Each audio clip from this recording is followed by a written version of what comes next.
All right, guys, in this video, I'm going to walk you through how to add the text onto your stamp. Now, so far, we've created the template for the stamp itself.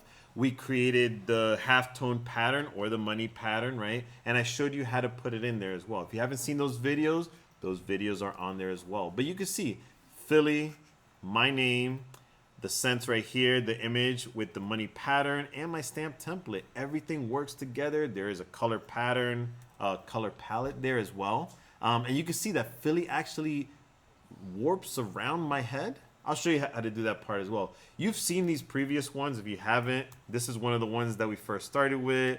Then we did this one. Then we did this one. You can see that the colors are a little bit different right there. But then we did this one, which is the one that I'm going to show you. All right. So I'm going to start it off in the same way that you would, right? I'm going to delete some of the stuff here so that I can show you from the start just how I would change this. So I'm going to select my image. I'm going to make this an odd shape, or not shape, odd size.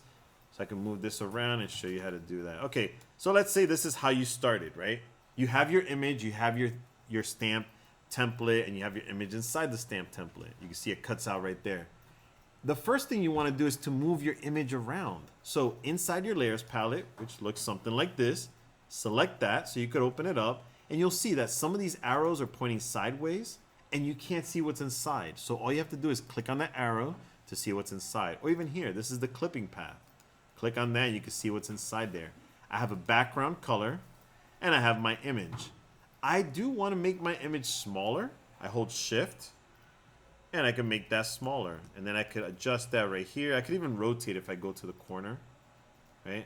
Have it go like this, like that. But really I want it in a 90-degree right there. I did actually move mine earlier. For the design that I did, that I showed you before that, I'm gonna hold shift and I'm actually gonna make it really big. And I'm gonna place this down here. Because for me, I feel like that's enough. You guys know what I look like. If you see that part, you'll say, oh, that's Mr. Gonzalez, right? So I leave that right there. And again, for your design, you're gonna put it however you would like. Look at your sketches as a reference.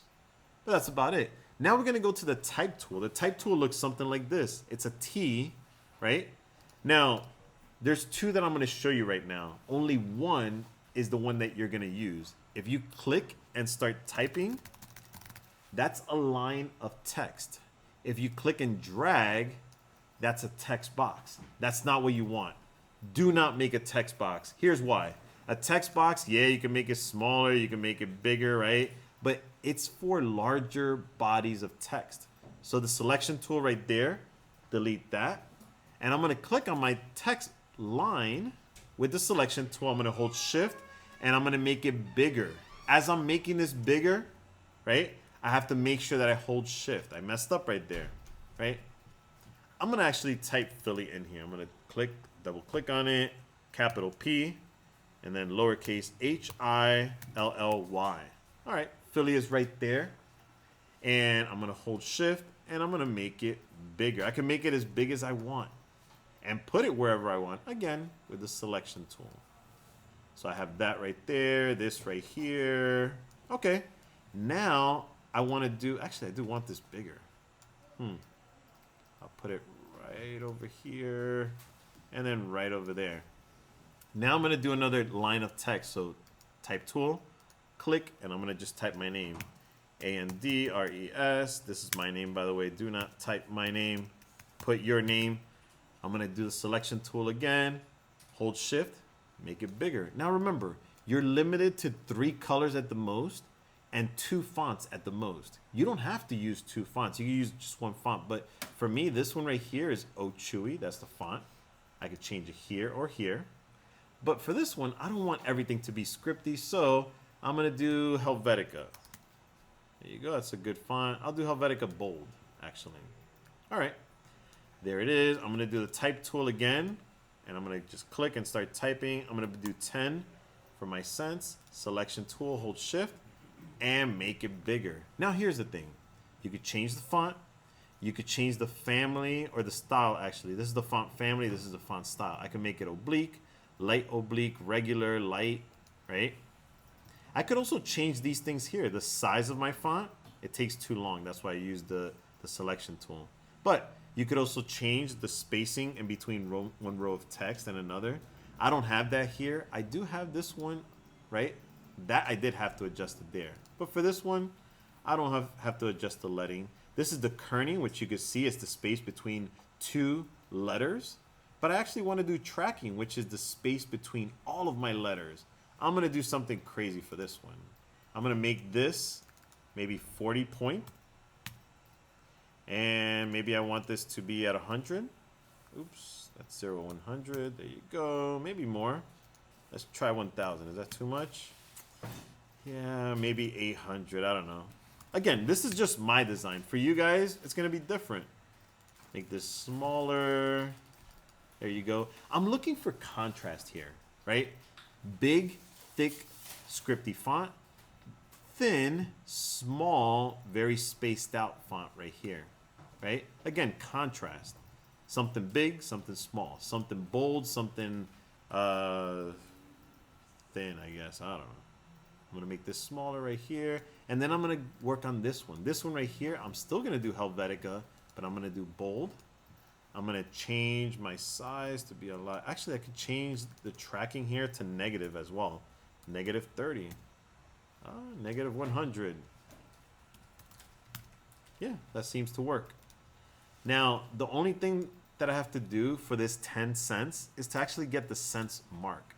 So I'm going to go into Google. I have this already in here. Cent symbol. If you have a lira, if you have a euro, right? You could get any of these symbols. Just look it up on Google. And then when you see it typed out, copy it. Go back into Illustrator. Put it here. Command V. And there it is. I want the euro symbol to be a lot smaller, not 300. Maybe 100, 1/3 of that, right? There it is.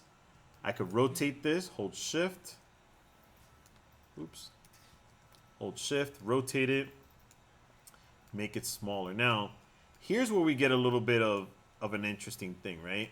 We do want to have a different color palette. I don't want this to just be black with blue. I want it to be different. Now I have this color palette right here. I could change this to be a yellowish color, right? Or a yellowish green. That might be interesting. Ooh, neon green. Great. And I actually like this 2 combos right here. So I'm going to leave that. But you could change your color palette. Again, at the most, 3 colors. At the most, 2 fonts. So I have 2 colors. I could add a 3rd one in there. But I'm going to leave it like that. All I have to do to change my colors, I select it with the selection tool, the Philly, right? Go to the eyedropper, eyedrop right here. Select this, eyedropper, eyedrop here. Selection tool, select this, eyedropper, this. Now I am gonna change this just because like I do like it like that. I think it's a really nice combination, nice contrast between the colors. I even like the light blue, which I could make it right here, right? I can make another box. Change this to the exact light blue. Not sure which one it is, but something like that, right? These colors work. But what if I wanted to change this? What if instead of this color, now I'm going to add something else. Maybe it's an orange color, right? Maybe it's this orange color, right? So I have to change my background. So I go all the way down in the layers palette. I see that the clipping out is right here. I go to eyedropper. And I select the orange. But you can see my Photoshop file still has the blue. In fact, it has the light blue and the dark blue. So I want to change that. I'm going to double click on my orange color. I'm going to copy the hex color right here. And I'm going to hit OK. I'm going to go into Photoshop. You can see my bottom color is right here. Double click. Hex color right here. Command V. And then I'm going to do Command S or File Save to actually save it. Now when I go back to Illustrator, it says, hey, something changed. And I said, yes, of course it did because I just changed it. Do you want to update it? Yes. And there it is. You could change your colors as many times as you want. For example, I don't like the light blue now because it looks a little bit weird there. So I could actually just change it right here. I could pick my own color. I could say, you know what, I want it to be like a yellowish color. No, maybe I want it to be a pink color. That looks weird. Maybe I do want it to be like a green color. I don't know.